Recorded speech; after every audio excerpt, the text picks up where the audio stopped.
Class 11th chemistry में आज हम इम्पॉर्टेंट और इंटरेस्टिंग टॉपिक के बारे में पढ़ने वाले हैं।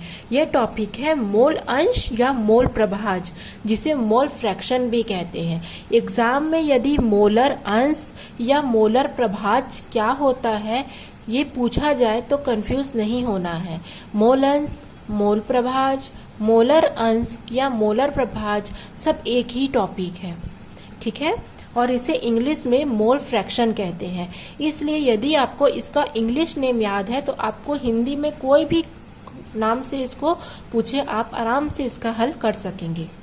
तो मोल फ्रैक्शन या मोल प्रभाज या मोल अंश के बारे में हम पढ़ना स्टार्ट करते हैं। सबसे पहले हम इसकी परिभाषा के बारे में पढ़ेंगे कि मोलर अंश या मोलर प्रभाज क्या होता है। तो सबसे पहले विलयन, स्टार्टिंग वर्ड ही है विलयन। विलयन किसे कहेंगे? विलयन दो घटक का सममांगी मिश्रण होता है। दो घटक क्या कहेंगे? विलेय और विलायक, जिसे द्विअंगी विलयन भी कहते हैं। तो विलेय और विलायक जिसे हम घटक कहते हैं उनसे मिलकर विलयन का निर्माण होता है और ये सममांगी मिश्रण होते हैं।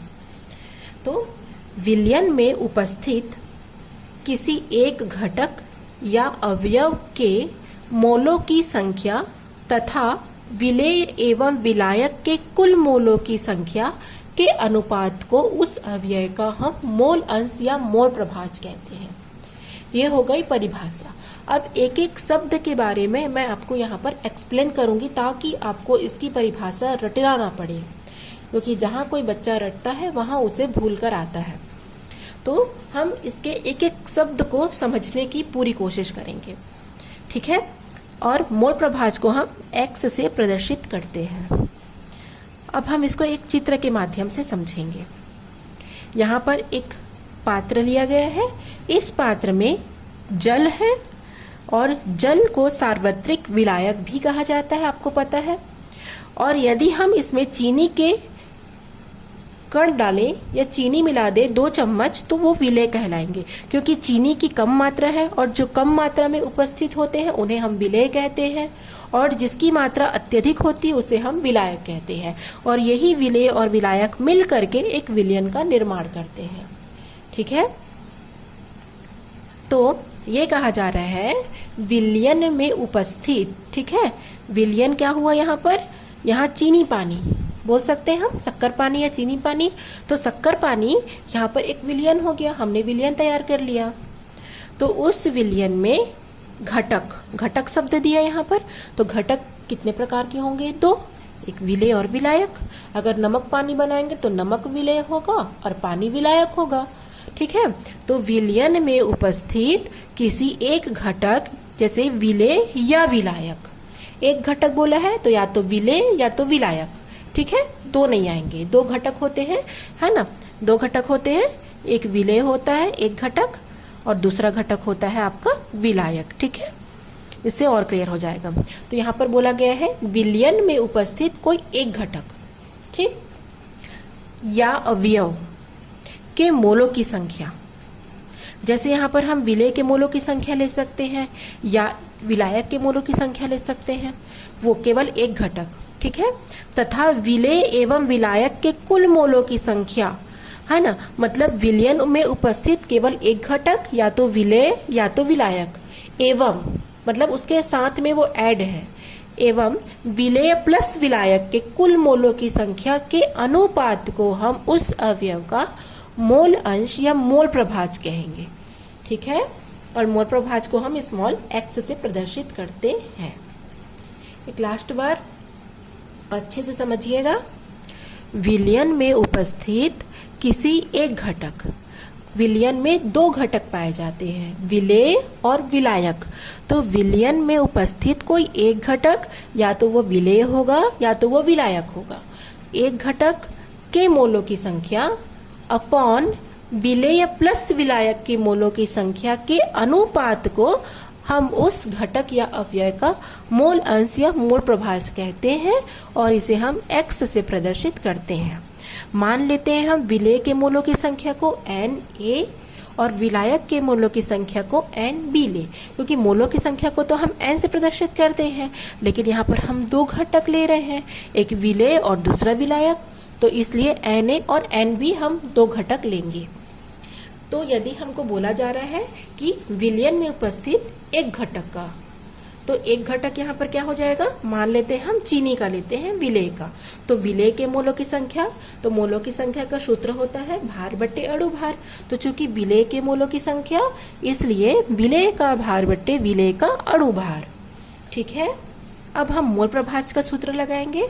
तो मोल प्रभाज का सूत्र है एक घटक के मोलों की संख्या अपॉन विलेय प्लस विलायक के मोलों की संख्या के अनुपात को हम उस घटक का मोल प्रभाज कहेंगे।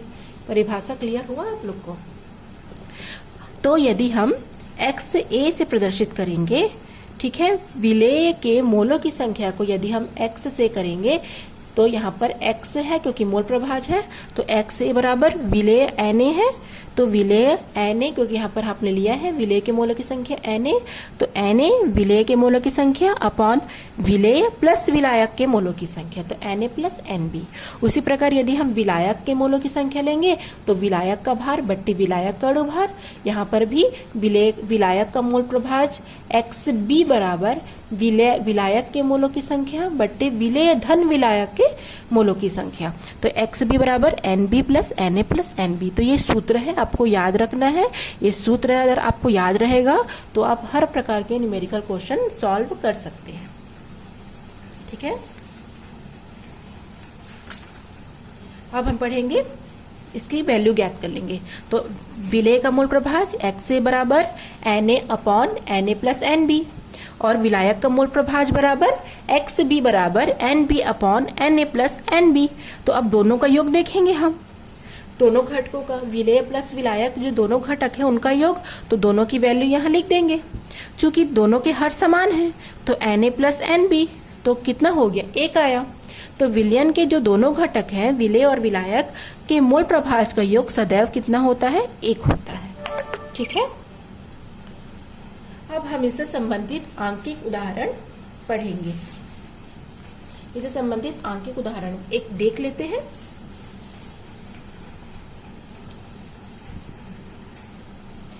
छत्तीस ग्राम जल और 46 ग्राम एथिल अल्कोहल के मिश्रण में दोनों का मोल प्रभाज ज्ञात कीजिए। दोनों का हमको मोल प्रभाज की गणना करनी है, किसका, जल का और एथिल अल्कोहल का। ये क्वेश्चन कब सॉल्व कर पाएंगे आप, जब आपको एथिल अल्कोहल का सूत्र पता होगा। जनरली ऐसे क्वेश्चंस में सूत्र नहीं दिए जाते हैं, बच्चों को याद रखना पड़ता है। आपने 11th में नहीं 10th में आपने देखा होगा, 11th 10th सब में एथिल अल्कोहल का सूत्र होता है C2H5OH।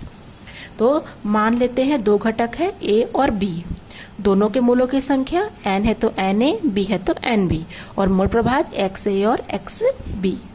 तो सबसे पहले अब हम जल का ज्ञात करेंगे, फिर हम एथिल अल्कोहल का ज्ञात करेंगे। तो क्वेश्चन में दो चीज दे रखा है, जल का 36 ग्राम और इसका 46 ग्राम। ठीक है, ये दोनों चीज को आपको याद रखना है। जल का भार दिया है क्वेश्चन में 36 ग्राम और एथिल अल्कोहल का भार दिया है 46 ग्राम। तो सबसे पहले हम जल का अणु भार ज्ञात करेंगे। तो जल का अणु भार होता है 18। अब हम जल के मोलों की संख्या ज्ञात करेंगे। तो मोलों की संख्या हमको पता है, जल का भार बट्टे जल का अणु भार। तो क्वेश्चन में जल का भार 36 ग्राम दिया है अपॉन 18, तो 2 मोल आएंगे। ठीक है, अब हम एथिल अल्कोहल का फिर अणु भार ज्ञात करेंगे। तो C2H5OH का हो जाएगा 46 अणु भार। पुनः एथिल अल्कोहल के मोलों की संख्या ज्ञात करेंगे। तो एथिल अल्कोहल का भार बट्टे एथिल अल्कोहल का अणु भार। तो क्वेश्चन में भी 46 दिया है और इसका अणु भार भी 46 होता है, इसलिए 1 मोल। ठीक है, इतना हो गया। अब हम मोलों की संख्या में मोल प्रभाज में सूत्र में XA Na अपॉन NB वाला, उसमें हम इसका मान को पुटअप कर लेंगे, फिर आपका आंसर आ जाएगा। हो गया इतना, आपने स्क्रीनशॉट कर लिया। चलिए अब देखते हैं।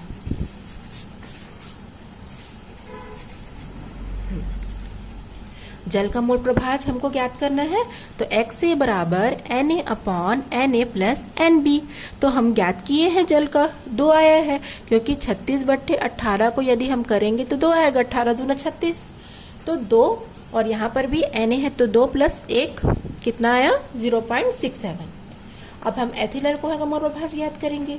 तो एक आया था क्योंकि 46/46 था, तो इसकी वैल्यू 1 आई थी, तो क्या हो जाएगा 1/2 + 1 0.33। बहुत इजी, आप आराम से बना सकते हैं यदि आपको इसका सूत्र याद है।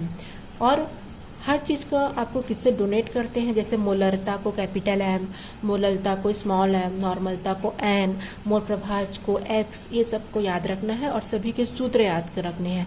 आराम से आप हर प्रकार का न्यूमेरिकल सॉल्व कर लेंगे और एक्सपर्ट हो जाएंगे। चलिए एक होमवर्क अपने से करना है आपको इसको। जल में यूरिया का 1 विलयन भारानुसार 6% है, तो विलयन में यूरिया और जल दोनों का हमको मोल प्रभाज ज्ञात करना है। ठीक है, यूरिया का क्या किया गया है, विलयन तैयार किया गया है जल में मिला करके, और यूरिया का आपको परसेंटेज दिया है 6, लेकिन आपको जल का नहीं दिया है, तो आपको ज्ञात करना है। तो थोड़ा सा आपका डाउट क्लियर करने के लिए सूत्र मैं बता दी हूँ। यूरिया का सूत्र होता है NH2CO NH2, याद कर लीजिएगा, इससे आप अणु भार ज्ञात करने में आपको बहुत ही आसानी होगी। क्योंकि जल में यूरिया की मात्रा, क्योंकि यूरिया का विलयन बनाया, तो जाहिर सी बात है यूरिया को तो किसी में मिलाएंगे नहीं, दूध वगैरह में, जल में ही मिलाएंगे। तो जल में कितना है 6%। परसेंट जहां पूछा समझ जाना कि 100 एबव में पूछा गया है, 100 में ही प्रतिशतता ज्ञात की जाती है। तो 100 में 6 को माइनस कर देंगे तो 94% आ जाएगा। जैसे एक पात्र है, इसमें जल है, जल में यूरिया 6% डाले हैं, तो 100 में 6 गया तो कितना बचा 94 ही बचा। तो ये जल की मात्रा है, तो आपकी दोनों की वैल्यू ज्ञात हो गई। अब आप इसमें जल का अणु भार ज्ञात करेंगे, यूरिया का अणु भार ज्ञात करेंगे, मोलों की संख्या ज्ञात करेंगे, भार बटे अणु भार, और फिर ऐसी मोल प्रभाज में मान रख देंगे। यहाँ पर जल का मोल प्रभाज आएगा और यहाँ पर यूरिया का आएगा, फिर आपका आंसर आ जाएगा। इतना आप लोग को होमवर्क करना है। ठीक है, कुछ भी प्रॉब्लम होने पर कमेंट्स कर सकते हैं, मैं आपकी प्रॉब्लम सॉल्व करने के लिए बैठी हूँ।